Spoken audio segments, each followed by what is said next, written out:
Welcome, my friends.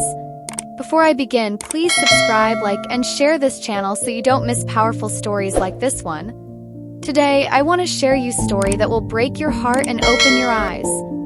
Please don't scroll, because what happened to me and my daughter will change the way you see hunger forever. My daughter's last bread. This is not just a story, it's my wound, my life, my truth. What if the one thing you worked so hard for was the last thing your child never received? This is my story, a mother, a daughter, and a single loaf of bread. Imagine your child asking for bread, and by the time you return with it, it's too late. That was my reality. I am Amara. All I had in this life was my little girl, Zina. Her smile was the only reason I woke up every morning. Every day, I carried firewood on my head just to earn a few coins. My hands bled, my back ached, but I didn't stop, because I wanted to see Zina grow. One night, I came home with nothing.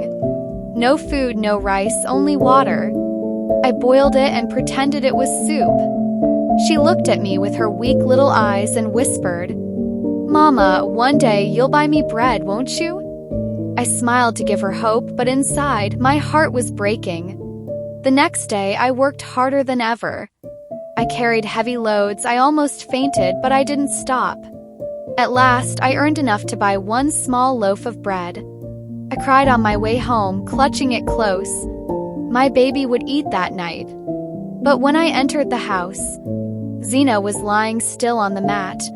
Her chest was no longer rising. The bread fell from my hands, rolling across the floor. I screamed, "Wake up, Zina! Your bread is here." Mama kept her promise, "Please wake up."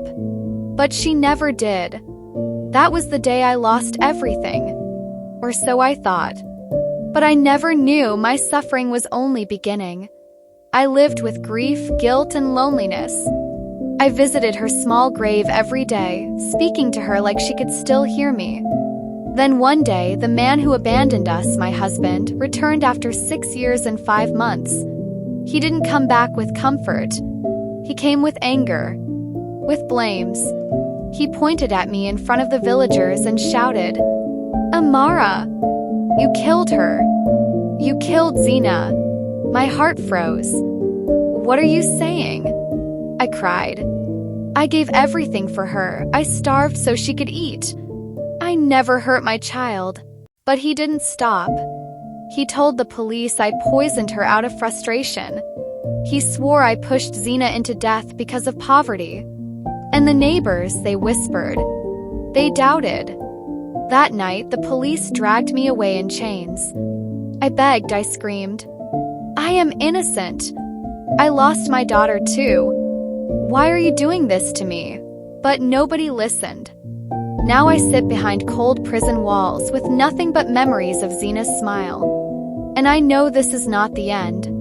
Because what happened next is even more heartbreaking.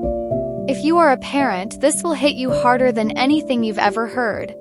My pain didn't end with my daughter's death, it only began. What came next will shock you. The very man who abandoned me returned, not with love, but with betrayal.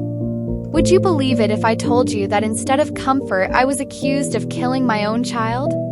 Do you believe I deserve justice? Let me know in the comments, your voice matters. If my story touched your heart, subscribe because the next part will shake you even more. Type justice for Amara in the comments if you think I deserve freedom. Should I drop part 2 of what really happened to me? Let me see your comments. My fight is not over, and neither in this story.